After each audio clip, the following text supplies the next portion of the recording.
Assalamualaikum warahmatullahi wabarakatuh. Waalaikumsalam warahmatullahi wabarakatuh.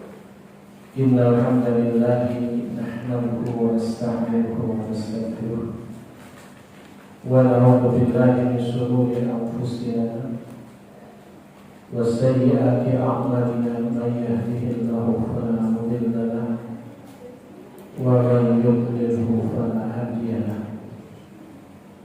Asyhadu an la ilaha illallah wahdahu la syarika lahu wa asyhadu anna Muhammadan abduhu wa rasuluh la nabiyya wa la rasula ba'da, amma ba'd. Qala Allah ta'ala, a'udzu billahi minasyaitonir rajim. Ya ayyuhalladzina amanu taqullaha haqqa tuqatih wa la tamutunna illa wa antum muslimun. Faqala Rasulullah sallallahu alaihi wasallam, ittaqillaha haitsu ma kunta wa atbi'is sayyi'ata al-hasanata tamhuha wa khaliqin nasa bi khuluqin hasan. Ummahat wa akhwat yang dirahmati Allah, alhamdulillah atas karunia yang Allah berikan kepada kita semua. Pada kesempatan pagi menjelang siang hari ini, kita dimampukan Allah untuk hadir di kajian rutin kita Muslimah Al-Jihad, yang tentunya semua yang hadir di sini atas nikmat, atas rahmat kasih sayang dari Allah Ta'ala yang harus kita syukuri bersama, yaitu dengan cara kita menuntut ilmu, membuka hati kita, pandangan mata kita, pendengaran kita, dalam rangka untuk menambah keimanan dan ketakwaan kita kepada Allah. Salawat dan salam semoga selalu tercurahkan kepada Nabi kita, Nabi Muhammad sallallahu alaihi wasallam, beserta keluarganya, para sahabatnya, serta para pengikutnya yang selalu senantiasa meneladani sunnah-sunnahnya hingga yaumil qiyamah. Ibu, saudari dan tentunya umat dan akhwat sekalian yang dirahmati Allah, kita melanjutkan kajian Ummahatul Mukminin, ibundanya orang-orang beriman, yaitu Sayyidah Maimunah binti Al-Harith radhiyallahu anha.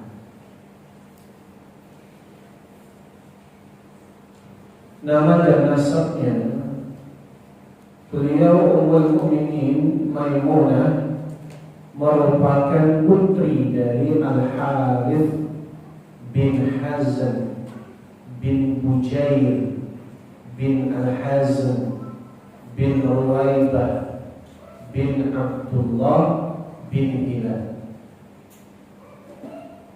Sebenarnya nasab Bani Hilal ini disebut Bani Hilal, itu juga nyambung ke Nabi Ismail alaihissalam. Hanya berbeda dengan nasab Nabi Muhammad SAW, yang tentunya kita sangat tahu bahwa kalau Nabi dari bangsa Quraisy. Jadi Bani Hilal juga anak keturunan Nabi Ismail, cuma nggak menjalur dari Quraisy, berbeda. Beliau lahir 29 tahun sebelum hijrah. Jadi kalau 29 tahun sebelum hijrah, ketika Nabi SAW itu diutus, usia beliau kira-kira ketika Nabi diutus itu 16 tahun. Jadi ketika Nabi diutus, usia Maimunah pada saat itu umurnya 16 tahun.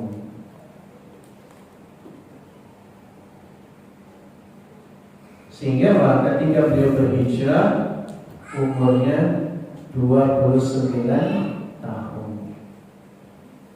Berarti beda umurnya dengan Nabi berapa tahun?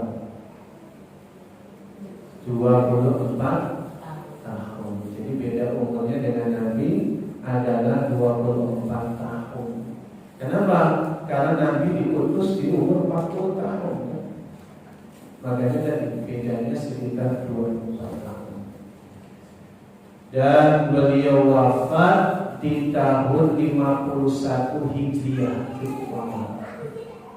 Jadi beliau meninggal dunia di umur 80 tahun. Jadi cukup. Lanjut usianya. Saudara kandung Ummul Mukminin Maimunah adalah Ummul Fadl Lubabah Al-Kubra binti Al-Harith yang merupakan istri dari Al-Abbas bin Abdul Muthalib, paman Nabi Muhammad SAW. Jadi Ummul Mukminin ini adiknya Ummul Fadl. Ummul Fadl ini cukup dekat dengan Nabi Muhammad SAW. Ummul Fadl ini bibi dari Rasulullah SAW. Ya, artinya Ummul Fadl itu adalah istri dari Abbas bin Abdul Muthalib, yakni paman Nabi. Nabi dengan Al-Abbas tidak beda jauh sebenarnya, hanya kira-kira 5-7 tahun saja bedanya. Jadi intinya Ummul Mukminin Maimunah adik dari bibinya Nabi, tapi kan bukan bibi kandung ya. Artinya istri dari paman, jadi secara hukum pernikahan sah. Beliau juga merupakan bibi Khalid bin Walid dan Ibnu Abbas radhiyallahu anhum. Jelas ya, Ibnu Abbas itu kan anaknya Al-Abbas. Berarti Ummul Mukminin itu bibinya Ibnu Abbas, tapi juga bibinya Khalid bin Al-Walid. Karena saudari kandungnya yang lain itu dipersunting oleh Al-Walid bin Al-Mughirah. Nama asli ibunda Maimunah adalah Barrah, diganti menjadi Maimunah oleh Rasulullah Sallallahu Alaihi Wasallam.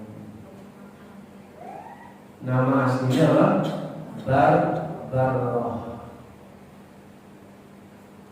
Oh, kenapa diganti? Ini berdasarkan kitab Asadul Ghurba.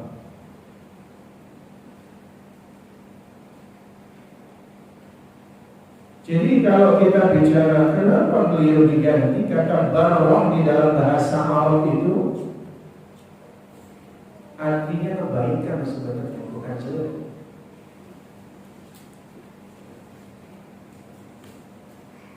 Barrah sama dengan birrah. Birrah itu bentuk muannas dari kata birrun. Birrun sering kita pakai dengan birrul walidain. Jadi kalau kata barrah itu artinya kebajikan sebenarnya. Cuma Nabi tidak suka kalimat barrah itu punya makna yang lain. Barrah itu artinya pergi juga. Makanya kalau tinggal telah pergi kebajikan, maka Nabi kurang suka. Diberilah ganti nama dengan Maimunah. Jadi nama yang sekiranya kurang bagus itu boleh secara syariat namanya diganti, itu boleh. Dan tidak perlu ada bacaan lagi, tidak perlu, tidak masalah. Dengan tujuan kebaikan, apalagi namanya kurang bagus. Jadi kalau ada nama kita yang kurang bagus, nggak apa-apa diganti. Memang Nabi memberikan syariat begitu. Karena nama itu adalah doa.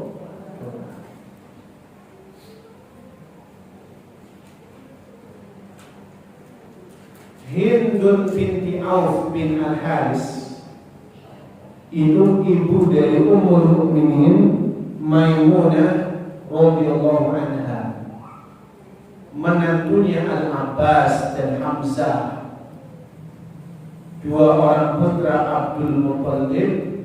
Abbas menikah dengan putrinya yaitu Lubabah. Hamzah menikah dengan Salma binti Umais.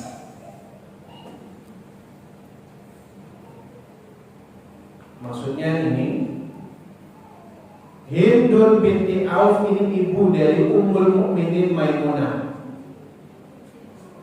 Saudara sekandungnya itu adalah dinikahi oleh dua orang putra Abdul Muttalib.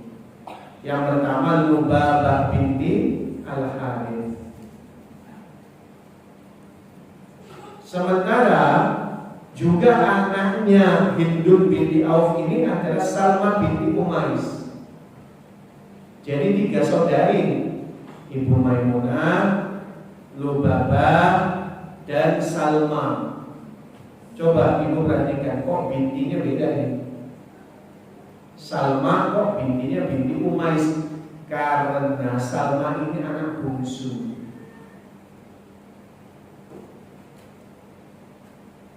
Anak bungsu dari ayah yang berbeda. Jadi jangan bingung. Tiga-tiganya anak dari Hindun binti Auf. Hind itu cara bacanya Hindun. Orang Arab itu sebenarnya jarang membacanya dengan Hindun. Cuma orang Indonesia saja Hindun. Jadi artinya Hind. Ya nggak apa-apa, Hindun aja. Kita lebih gampangnya Hindun. Jadi Hindun binti Auf, ibunya Ibu Maimunah, itu melahirkan 3 putri. Tiga-tiganya ini dinikahi oleh bangsa atau suku Hashim. Satu Nabi Muhammad SAW, lalu 2 orang putra Abdul Muttalib yaitu Abbas dan Hamzah bin Abdul Muttalib. Kemudian mantu lainnya adalah Ja'far dan Ali. Loh, kok 2 orang putra Abu Thalib ini menikah siapa? Mereka berdua menikahi Asma binti Umais. Jadi ternyata punya anak lagi yaitu Asma binti Umais, dinikahi oleh Ja'far pertama. Ja'far gugur di perang Mu'tah. Asma dinikahi oleh Abu Bakar As-Siddiq. Karena Asma binti Umais ini punya anak banyak. Untuk supaya mengurusi anak yatim, maka dinikahi oleh Sayyidina Abu Bakar.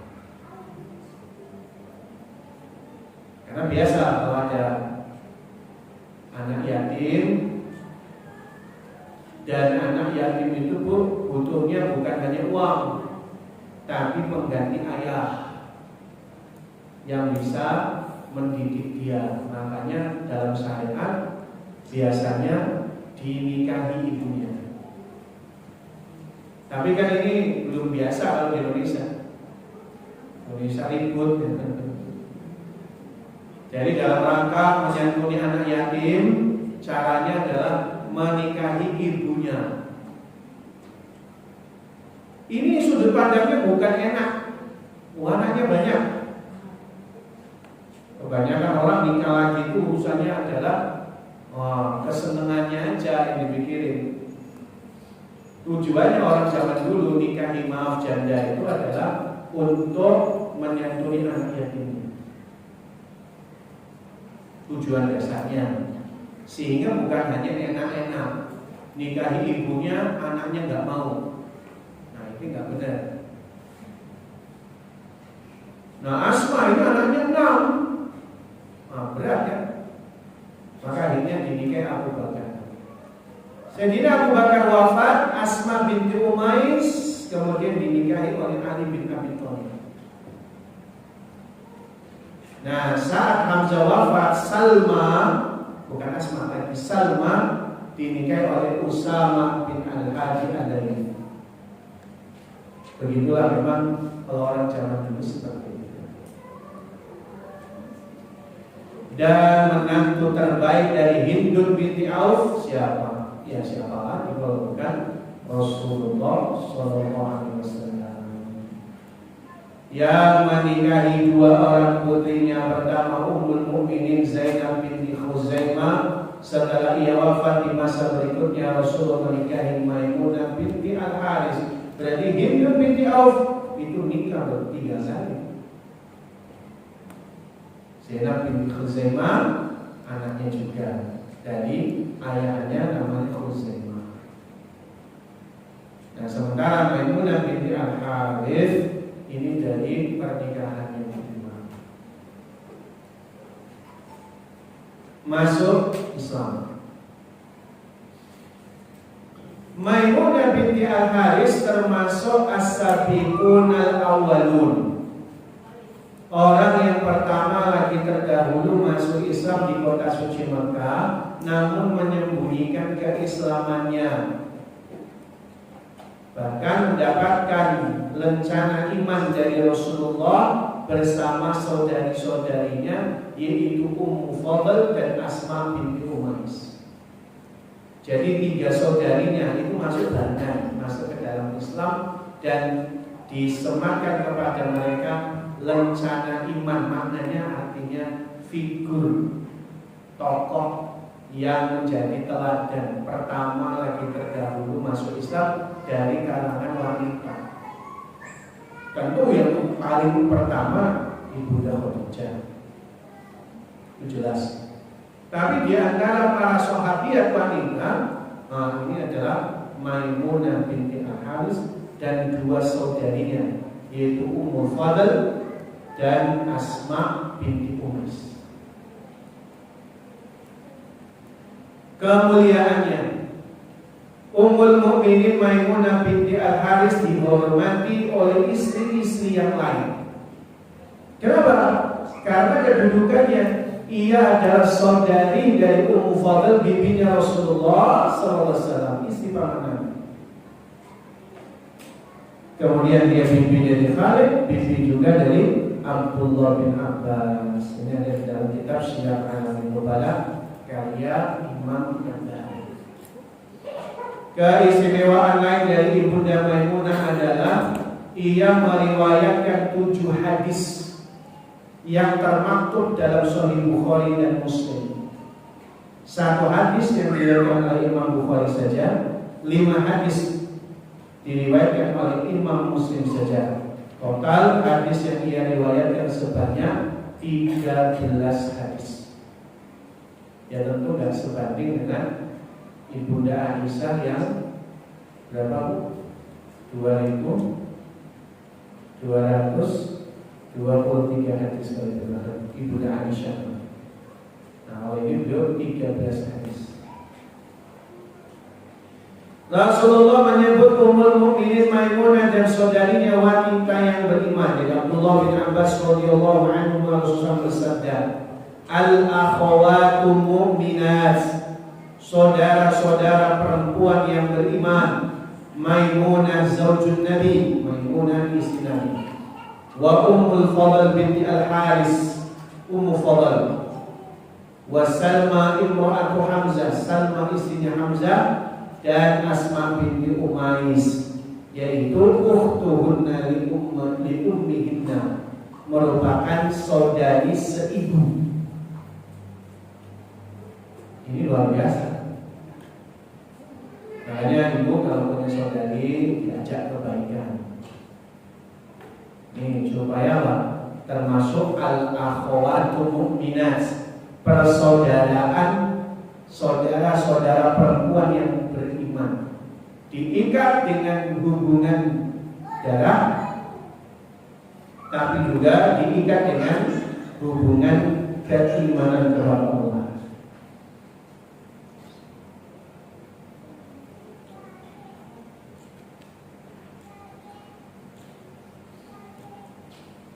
menikah dengan Rasulullah SAW.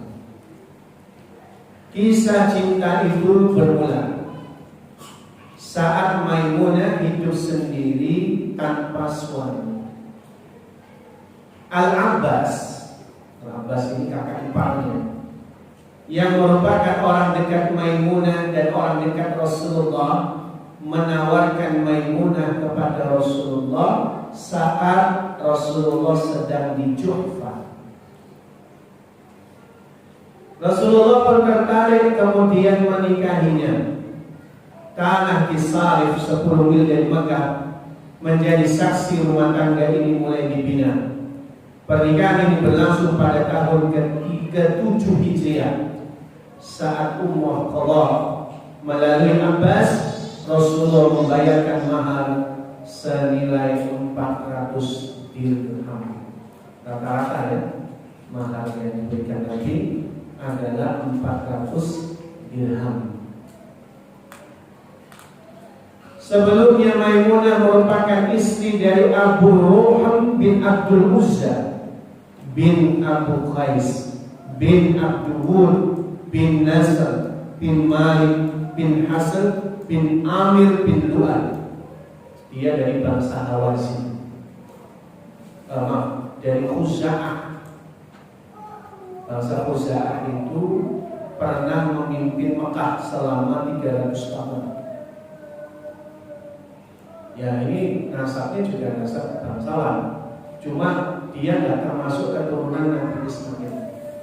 Suaminya ini yang namanya Abu Ruham. Ada yang mengatakan bahwa Maimunah adalah wanita yang menawarkan dirinya kepada Nabi. Kalau tadi jalurnya riwayat, yang menawarkan adalah Al-Abbas.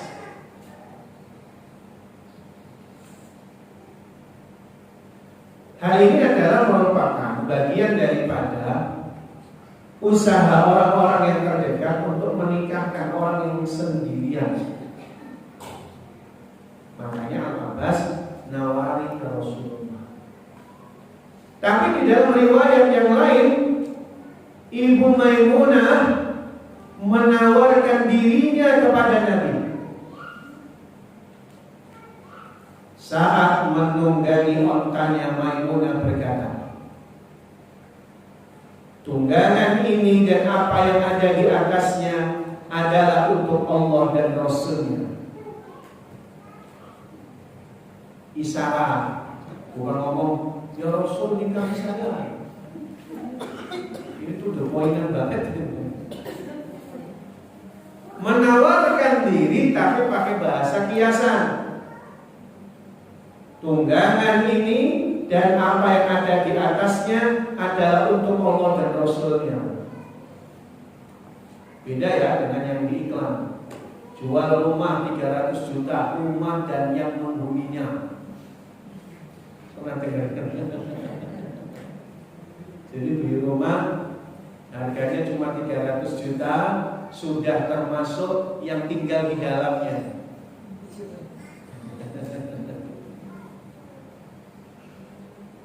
Jadi apa yang dilakukan oleh Bunda Maimunah karena beliau seorang janda sendirian, dan beliau seorang yang punya optimisme, keinginan. Siapa yang gak pengen jadi istrinya Rasul? Kan kita kemarin sebutkan bahwa jadi istrinya Rasul kan privilege-nya langsung dapat surganya, surga paling tinggi kan. Siapa yang gak pengen jadi istrinya Rasul? Jadi kalau Bunda Maimunah menawarkan diri dengan kalimat itu, wah, sah-sah saja.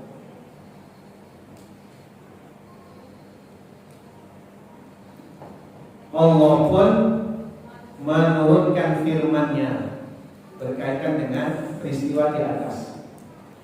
Wa imra'atan mu'minatan in wahabat nafsaha lin nabiyyi in arada an-nabiyyu an yastankihaha khalisatan laka min dunil mu'minin.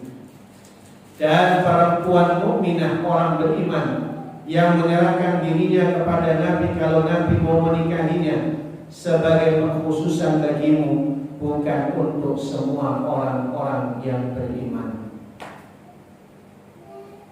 Maknanya apa? Allah memberikan keleluasaan. Karena beliau seorang nabi, kita tahu bahwasanya banyak pernikahan-pernikahan yang Nabi lakukan itu basisnya adalah wahyu. Nabi diperintahkan untuk menikahinya. Tapi juga Nabi seorang manusia boleh, kalau memang menghendaki menikahi seorang wanita, nikahilah.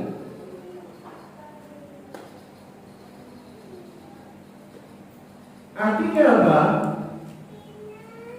Kalau kita bicara bahwa seorang nabi juga punya hak untuk menentukan pilihan berkaitan dengan sisi basyariah. Kalau nabi mau menerima, nabi tahu itu tawaran. Jadi Ibunda Maimunah menawarkan diri itu Nabi SAW tahu, maksudnya tahu. Hukum dasarnya pertama wanita boleh menawarkan diri. Hukumnya boleh. Nikahi saya. Kalau cerita yang dulu, datang kepada seorang ulama, kamu nikahi saya akan bantu kamu semakin dekat dengan Allah. Maka ulama tersebut menerimanya. Kenapa? Siapa yang tidak mau ingin dekat dengan Allah? Akhirnya ulama tersebut menikahi wanita tersebut tanpa melihat. Begitu malam pertama dibukalah cadarnya, ternyata wanita yang sudah sepuh. Udah gitu jelek. Akhirnya ulama itu jadi banyak zikir, semakin dekat sama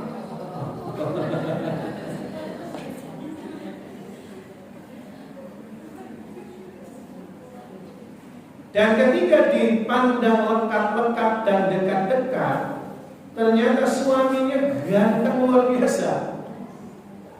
Makalah jadi istrinya ini posesif. Dia katakan, awas ya, kamu kalau habis sholat pulang ke rumah. Kalau kamu habis belajar dan mengajar, pulang ke rumah, gak usah kelayaban. Udah tua, jelek, posesif. Pada suatu ketika suaminya terlambat pulang. Pulang-pulang dimarah sama istrinya, marah habis-habisan. Karena cemburu dia.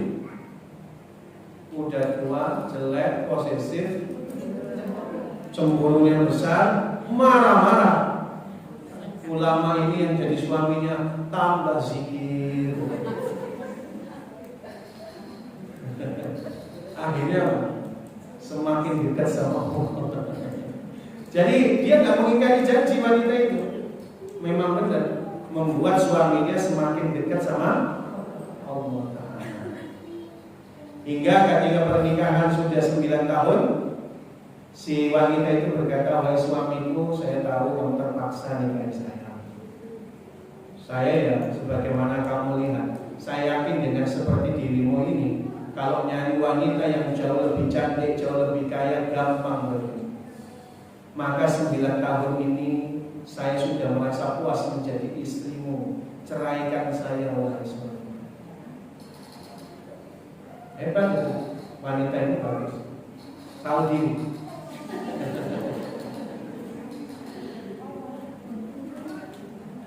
Suaminya maka berkata sambil menangis, wahai istriku, saya minta jangan sampai kamu minta cerai. Saya ingin jadi suamimu selama. Jarang laki-laki ini, jarang.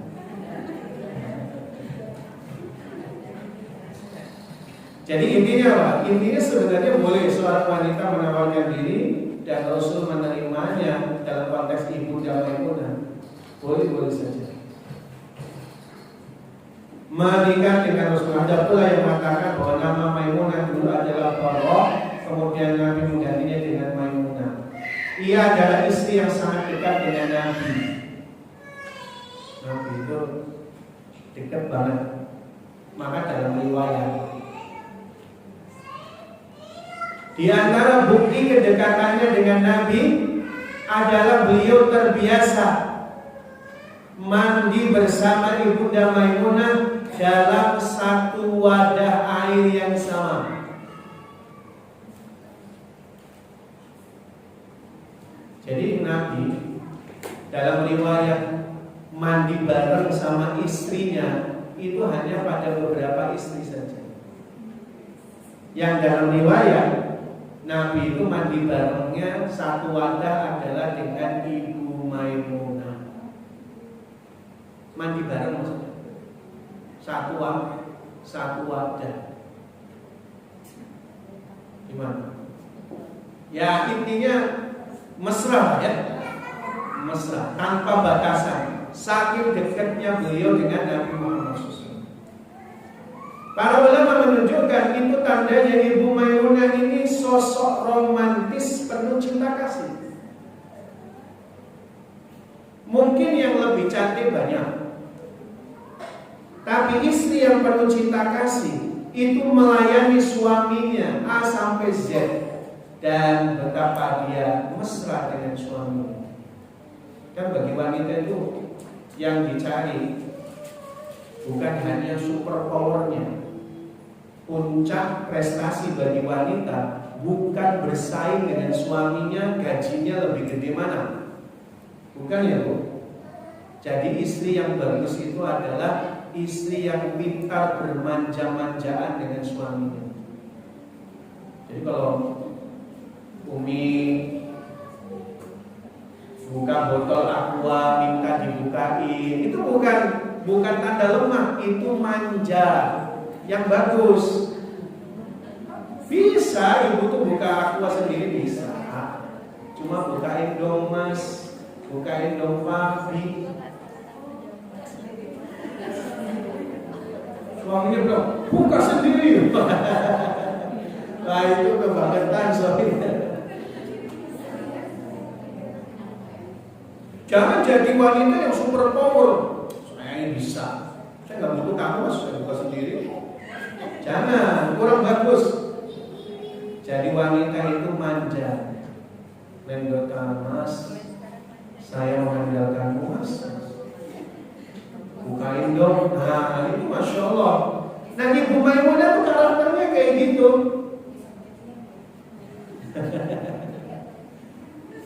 Itu pas awal jalan ya, tanggal baru ya, tanggal muda.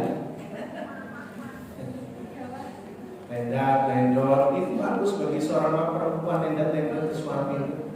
Bagus. Jangan enggak minta disisirin, enggak apa. Itu bagian daripada cinta kasih. Itu bagian dari cinta kasih, bermanja-manja dengan suami. Jadi jangan sampai justru merasa lebih kuat, merasa lebih super power. Apalagi ada Mas, kamu ini laki-laki kok nggak bener. Masa yang masang lampu saya? Walaupun ibu bisa masang lampu sendiri, jangan mampu suaminya yang sudah masang. Seminggu baru jadi. Oh, nggak dipasang terasa. Ya berarti ditodong aja lampunya langsung dibawain Mas. Yuk kita pasang bareng. Mas di bawah, saya ke atas ya. Digendong. Nah, besoknya suami beli stick pasang lampu nih, gampang. Sebenarnya itu tanda bahwa Ibu Maimunah itu memang cinta kasih. Hikmah pernikahan. Dengan menikahi Ibu Maimunah, Nabi Muhammad SAW melakukan kemaslahatan besar. Hubungan ipar dengan Bani Hilal berhasil menarik simpati mereka. Ingat ya, Bani Hilal itu bangsa besar, setara dengan bangsa Quraisy. Setara. Dia memang bukan anak keturunan Quraisy, tapi masih anak keturunan Nabi Ismail. Membuat mereka tak ragu memeluk agama yang mulia ini. karena mereka tak merasa ada jarak antara mereka dengan Nabi Muhammad SAW.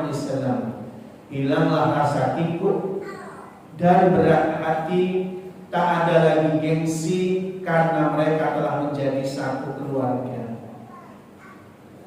Jadi bangsa Hilal itu suka bersaing dengan bangsa Quraisy. Jadi ada 3 bangsa di 2 kota antara Mekah dan Taif. Ini terjadi rivalitas. Ada bangsa Quraisy, bangsa Hilal, bangsa Saqif. Mereka ini berlomba-lomba untuk menjadi yang terdepan. Maka di dalam realitasnya sehari-hari mesti ada di antara mereka itu persaingan itu menimbulkan kebencian, permusuhan, sedikit banyak itu akan ada kedengkian, iri hati. Makanya ketika Nabi memproklamirkan diri sebagai seorang Rasul pun mereka tidak mau masuk Islam awalnya karena gengsi, harus tunduk pada orang Quraisy. Tapi dengan Nabi menikahi Ibu Maimunah, hilang rasa kikuk berat hati, hilang lagi rasa gengsi. Mereka menjadi satu keluarga. Tuh, lagi-lagi ya, Nabi kalau nikahi seseorang itu tujuan besarnya luar biasa, ingin mengajak sebanyak-banyaknya orang masuk Islam. Muhammad Rashid Ridha, seorang ulama rahimahullah, mengatakan paman Nabi Al-Abbas yang sangat menginginkan terjadinya pernikahan ini, ditambah lagi Maimunah merupakan saudari tirinya yaitu Lubabah Al-Kubra Ummu Fadl, ia mengingatkan keduanya atas izin Ummu Fadl. Sekiranya Abbas tidak melihat adanya masalah besar dari pernikahan ini, tentu ia tak akan sebegitu perhatian terhadap. Jadi kalau menurut Muhammad Rashid Ridha, yang mencomblangin adalah Abbas, bukan Ibu Maimunah menawarkan ini. Ini versi Muhammad Rashid Ridha. Kalau kita ngambil pertengahannya, dua-duanya bisa. Riwayat ini diambil, bisa. Bisa saja Ibu Maimunah sebenarnya sudah menawarkan diri dengan isyarat itu. Nabi mikir-mikir, lalu Al-Abbas datang menjodohkan. Akhirnya terjadilah pernikahan. Di rumah tangga Nabawi, Ibnu Hisham, seorang ulama ahli sejarah, Maimunah menyerahkan urusannya kepada saudarinya Ummu Fadl. Lalu Ummu Fadl membicarakan dengan suaminya Al-Abbas sampai akhirnya Rasulullah menikahinya dan memberi mahar sebanyak 400 dirham.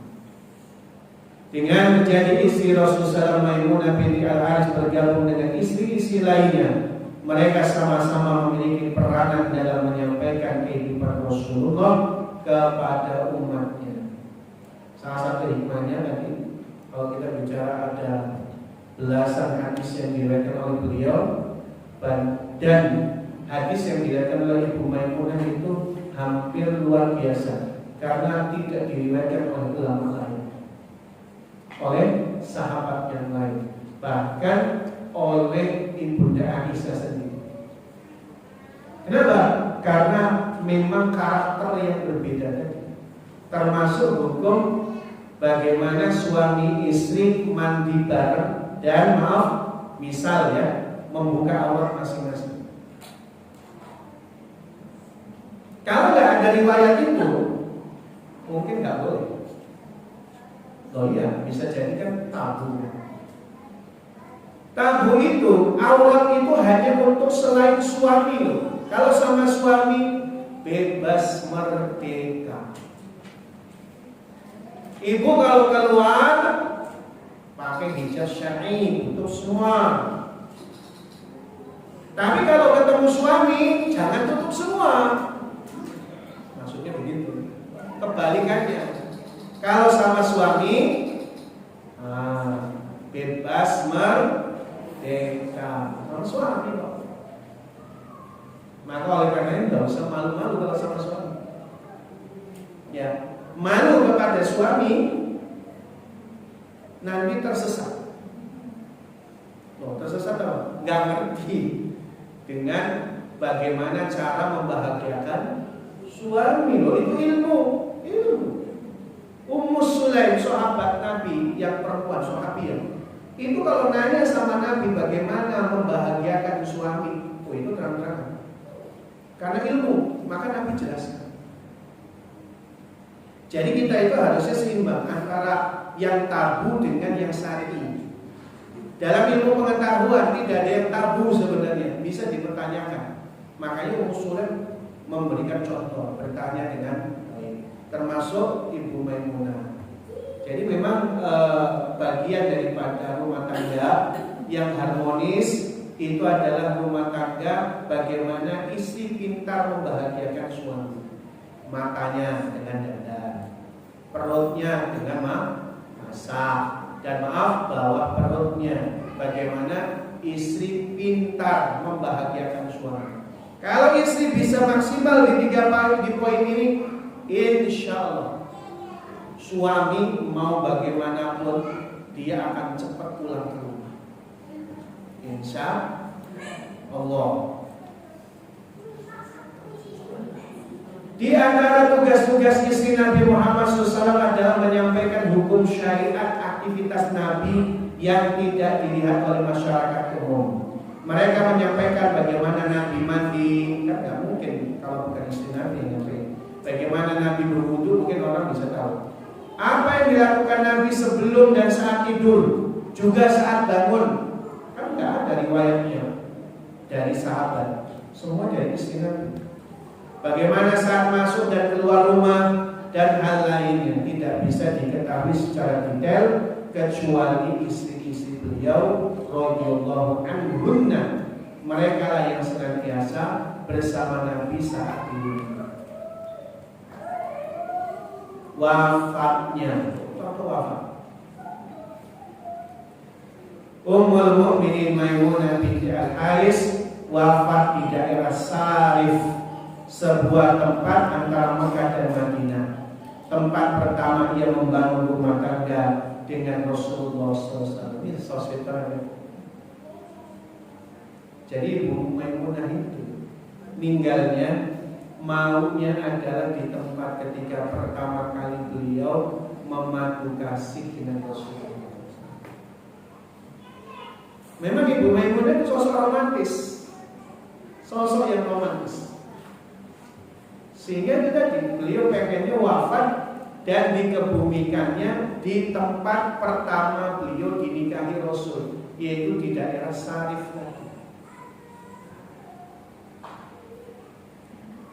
Daerah Sarif atau letaknya di Juhfa.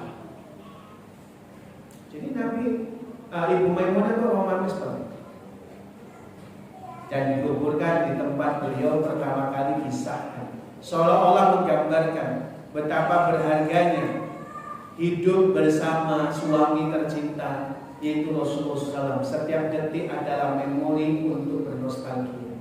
Sehingga dia wafatnya pun di tempat yang pertama kali dipersunting oleh Nabi Muhammad SAW. Beliau wafat pada tahun 51 Hijriah, bertepatan 671 Masehi kurang lebih, sebagaimana yang dikuatkan oleh Imam Ibnu Hajar dan selainnya. Saat wafat usia beliau mencapai 80 atau 81 tahun. Hikmahnya, pertama adalah nasab dan keluarga berasal dari keluarga yang mulia. Nasab yang mulia dan berasal dari keluarga yang mulia. Dua sudut pandang ya. Memang beliau ini dari bangsa Hilal. Tadi kita sudah sampaikan, nasab yang mulia bersambung kepada Nabi Ismail. Keluarga yang mulia dari mana? Dari sosok ibunya Hindun binti Auf, yang seluruh anak-anaknya, terutama putri-putrinya, dan anaknya ternyata kebanyakan putri. Makanya punya anak wanita, punya anak putri itu juga perlu dipahami, itu sarana masuk surga. Di dalam hadis riwayat Imam Bukhari, Rasulullah Shallallahu Alaihi Wasallam pernah bersabda, "Man kana lahu thalathu banat," siapa yang punya 3 anak perempuan, 3 anak perempuan,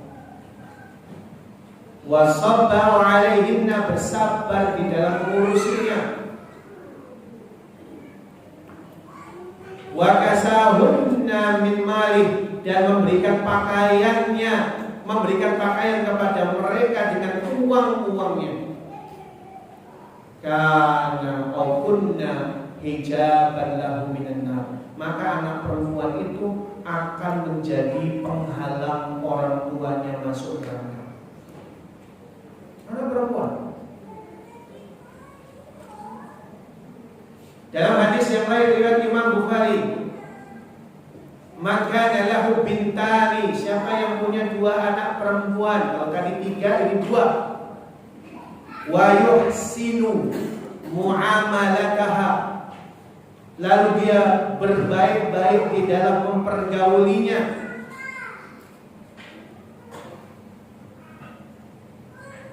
maka adkholatahuma ilal jannah, maka keduanya si anak perempuan ini memasukkan orang tuanya masuk ke surga. Jadi punya anak perempuan 3 penghalang masuk neraka. Harusnya orang tuanya masuk neraka, tapi karena punya 3 anak perempuan diurusi dengan baik, akhirnya tidak jadi masuk neraka, langsung surga. Atau punya 2 anak perempuan, maka menyebabkan orang tuanya, bahkan dalam riwayat itu aujaba lahul jannah, wajib orang tuanya masuk surga. Nah, ini gambaran keluarga Ibu Maimunah. Tadi ada banyak ya, Ummu Fadl, Ibu Maimunah, ada Asma binti Umais, ada Salma binti Umais, 4 loh. 4-empatnya jadi orang beriman, jadi istrinya orang-orang beriman yang hebat-hebat. Makanya ini keberkahan juga. Jadi kalau kita punya anak perempuan, didiklah dengan baik sampai menemukan jodohnya yang soleh. Ingat, batasannya jangan kaya, soleh. Kalau syukur-syukur soleh dan kaya, alhamdulillah. Udah soleh, kaya, ganteng, baik, lembut, semua diborong. Itu yang kita. Kalau tidak, yang penting soleh, uang itu bisa dicari. Kalau dunia bisa dicari bareng-bareng, tapi kalau kesolehan itu yang susah. Makanya cari yang soleh. Maka kata Nabi SAW, jika datang laki-laki meminang anak perempuanmu, dia soleh, maka jangan ditolak. Kalau ditolak, nanti bakal ada fitnah, bencana. Ya, jangan kamu, ya saya paham kamu hafal Quran, tapi kamu punya uang nggak? Kalau belum 100 juta, anak saya harus 100 juta. Jangan ya, jangan. Boleh kalau lihat kemampuan, kalau dia mampu nggak? Karena kalau sekarang nyarinya cuma uang, bahaya. Bahaya kalau cuma uang doang. Sulit untuk mencari kemuliaannya, kesolehannya sulit. Masih muda, kaya, banyak uang, banyak maunya biasanya. Banyak tingkah polanya.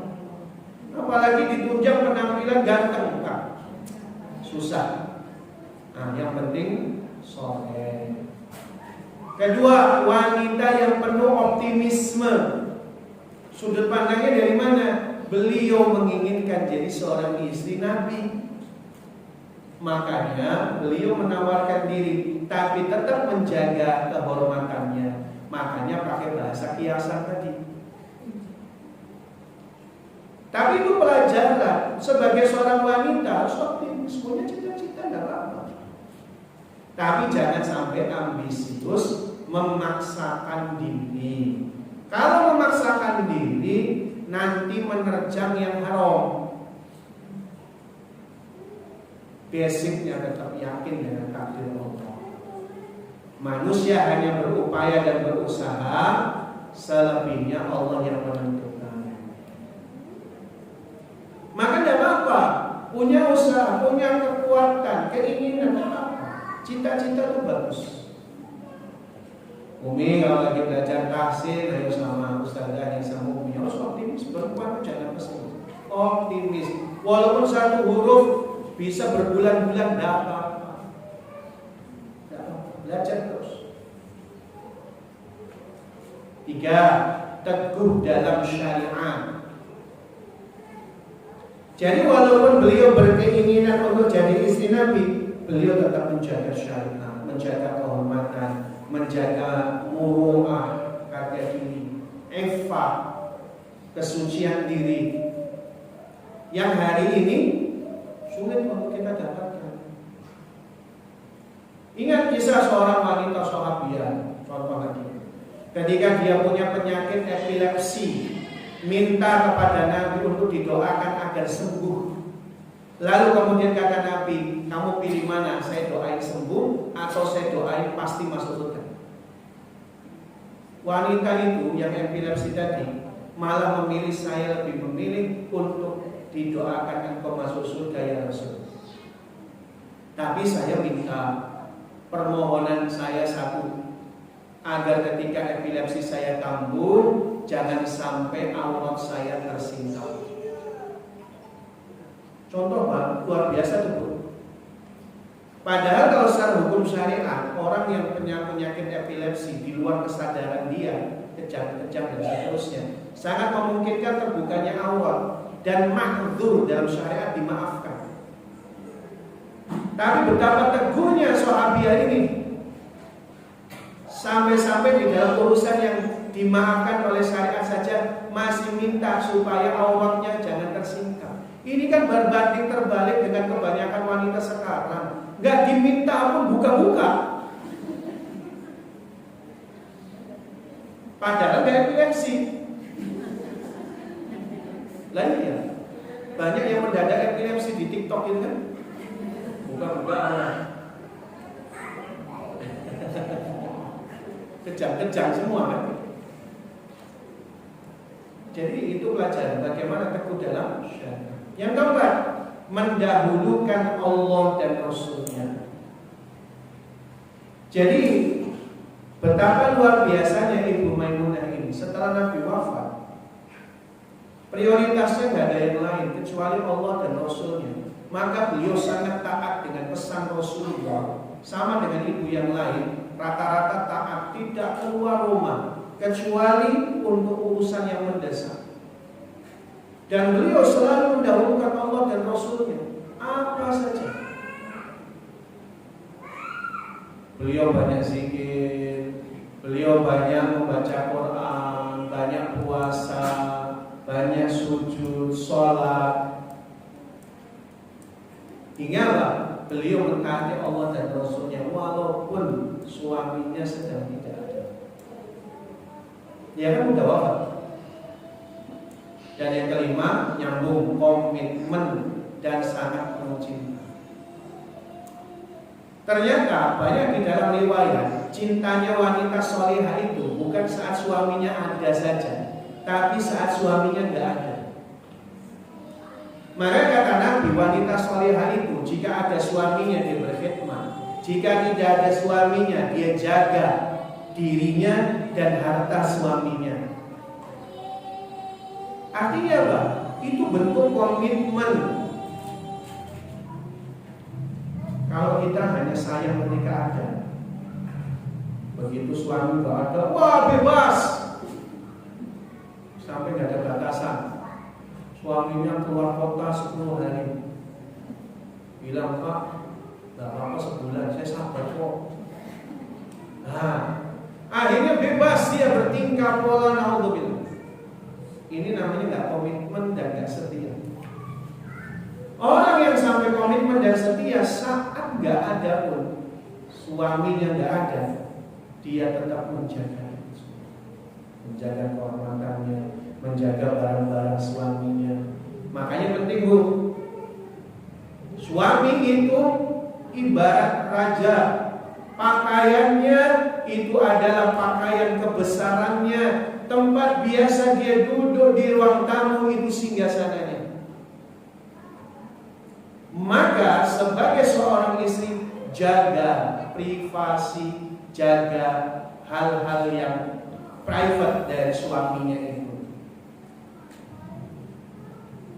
Barang-barang suaminya dirapihin, ditaruh tempat yang kira-kira memudahkan suaminya untuk menemukan barang-barang. Jangan barang suaminya diambil, taruh di tempat lain, suaminya bingung nyari kemana. Kaos kaki, mana kaos kaki? Seminggu taruh di laci, seminggu yang lain taruh di lemari yang lain. Itu bingung. Makanya komitmen itu sampai pada tahap ruang ranah suami saja dijaga. Dan beliau sangat penuh cinta, al-wadud, penuh cinta. Kata Nabi dalam hadis riwayat Imam Tabrani, ini penting terakhir. Ketika Nabi katakan, ala ukhbirukum bin nisa'il jannah, mau nggak aku kasih tahu kepada kalian wanita surga? Para sahabat bertanya, mana ini? Siapa mereka ya Rasulullah wanita surga itu? Maka Nabi menjawab, al-wadudul wadud, wanita yang penuh cinta kasih, romantis, dan banyak anak. Itu wanita surga. Ini normatif. Kalau nggak al-walud, maka dipertajam al-wadudnya. Jangan hanya gara-gara anaknya nggak banyak, jadi rasanya itu hambar, jangan. Atau misal pasangan suami istri, misal qadarullah haqqa qadri, belum dikuruni anak, jangan kemudian nggak punya anak rasanya nggak ada kebahagiaan.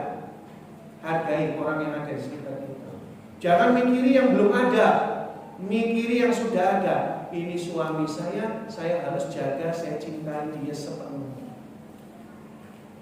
Makanya kalau memang tadi kita katakan belum bisa ke al-walud, ke al-wadudnya yang penuh cinta kasih. Ternyata penuh cinta kasih itu Nabi sambung, yaitu apabila seorang wanita dia merasa kecewa dengan suaminya, marah dengan suaminya, kecewa dan marah kepada suaminya, lalu dia datang kepada suaminya. Dia datang kepada suaminya, lalu dipeganglah tangan suaminya, dielus-elus punggungnya. Wahai suamiku, dia berkata, ini tanganku di atas punggung tanganmu. Maafkan saya dan ridhoi saya. Kalau kamu tidak memaafkan dan tidak meridhoi saya, sungguh malam ini aku tidak bisa tidur.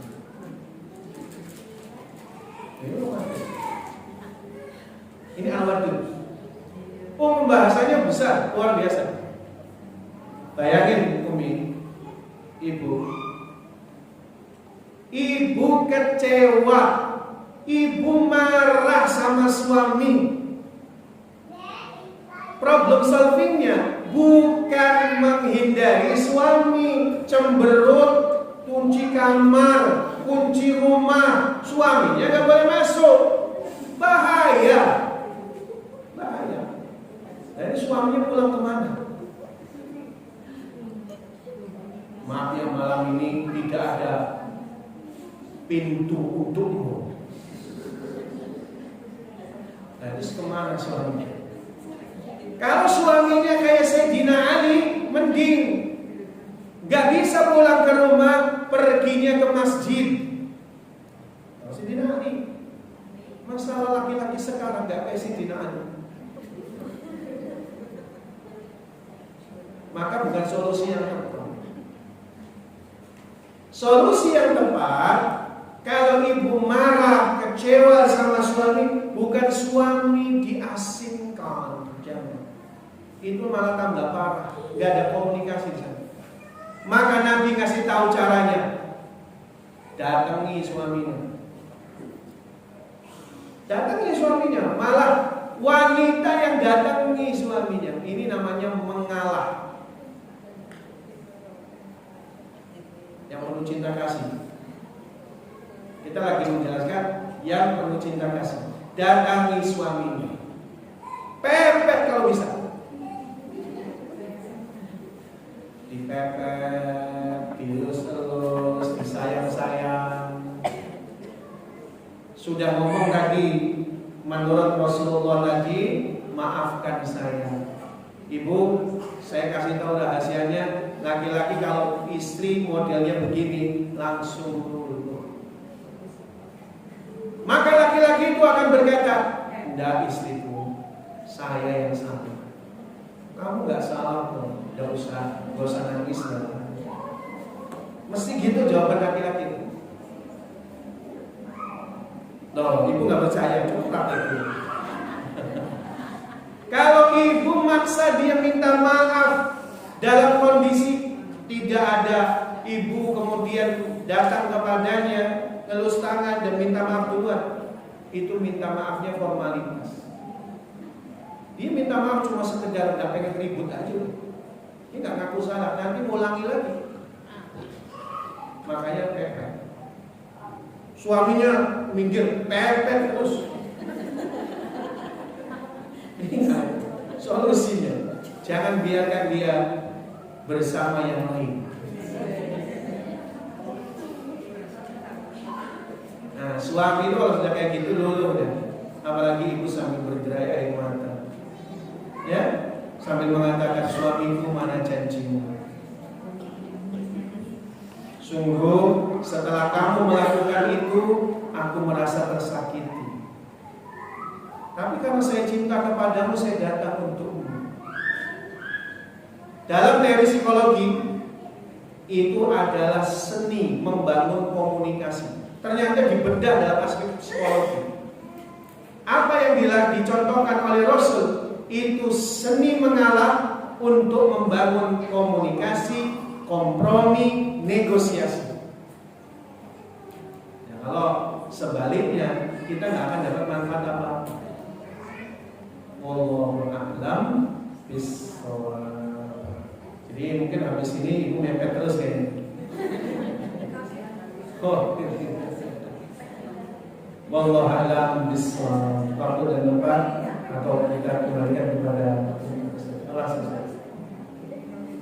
Ada yang mau didiskusikan?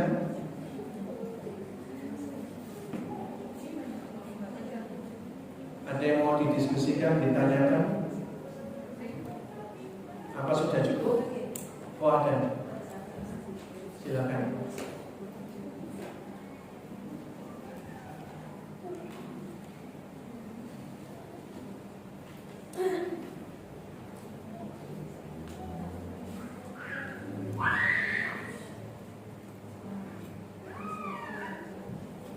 Izin bertanya Pak Ustaz.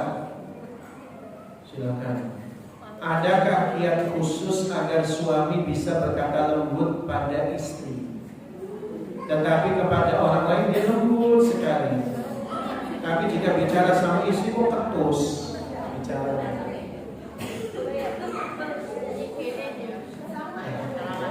Oh sama ya? Enggak, ini memang banyak pertanyaan sama dan banyak dirasakan sama. Termasuk ada ibu-ibu konsul sama saya.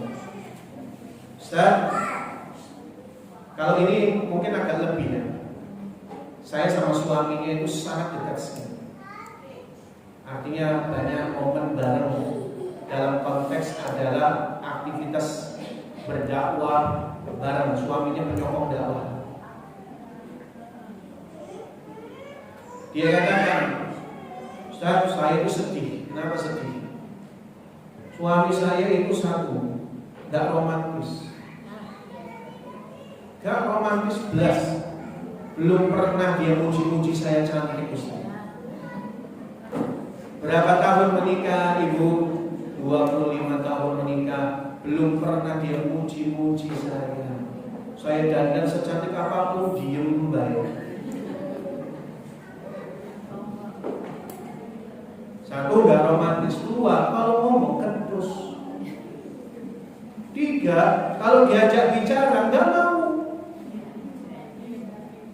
Diajak ngobrol tuh gak mau. Marah-marah kerjaannya kalau saya ajak ngomong.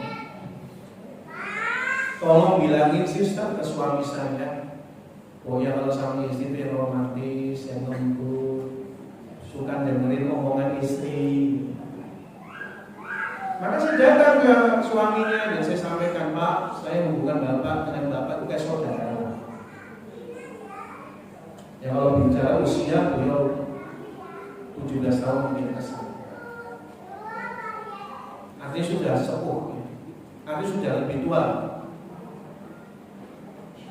Maka saya sampaikan sebagaimana istrinya menyampaikan. Lalu suaminya bilang, Ustaz, gimana saya bisa lembut? Saya kalau ngomong sekali satu kata dibalas 10 kata. Saya baru jadi omongin lagi.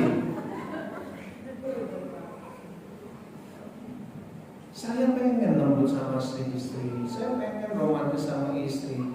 Gimana mau lembut dan pengen romantis sama istri? Istrinya nyablak terus, ngomongnya rocos terus. Dan kalau ngomong kan ngegas sama saya. Makanya saya balas ngegas. Bilangin istri saya kan kayak gitu ya. Jadi berat, saya jadi negosiator tuh berat. Saya sampaikan ke ibu itu, Bu, saya sudah datang ke suami ibu dan suami ibu sudah menyampaikan begini. Apa jawabannya? Tak bilangin ke suami saya, Bu yang ngomong 25 tahun yang lalu, kalau memang udah cinta sama saya bilang. Saya memang udah cetakannya begini. Gimana? Paham maksudnya cerita itu? Mulailah dengan mengubah diri sendiri dulu. Coba lebih lembut. Barangkali ada perkataan kita yang mungkin kurang berkenan di sisi suami, suaminya mendendam, sehingga apa? Dia membalas dengan kedus. Jadi suami itu kadang nggak bilang sih Bu, susahnya itu. Suami itu lebih banyak dipendam sendiri. Dia mau apa dipendam sendiri. Sehingga apa? Sehingga ada keinginan yang belum terlaksana, dia tidak ngomong ke istrinya. Nah, mestinya diomongin, digali informasinya. Kalau ibu tanya, apa sih kekurangan saya? Suami belum tentu ngomong. Belum tentu ngomong. Masalahnya kalau ngomong ibu marah. Nah, jadi mulai dari memberi. Fokus memberi, jangan fokus menuntut. Kekuatannya ada di ayat faman ya'mal mithqala dzarratin khairan yarah. Siapa yang melakukan perbuatan baik, maka dia akan melihat hasilnya. Artinya ada namanya teori kekekalan energi. Perbuatan kita, kitalah yang menuainya. Kalau hari ini ada sikap-sikap buruk di sekeliling kita, bisa jadi itu adalah hasil dari apa yang kita tanam beberapa waktu yang lalu. Maka fokus memberi, jangan fokus menuntut. Fokus mengubah diri, suami akan ikut insya Allah. Gitu ya Bu.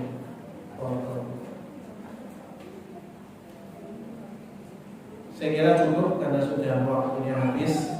Ibu, saudari-saudariku, maha dan kuat sekalian, saya minta maaf kalau ada perkataan yang kurang berkenan.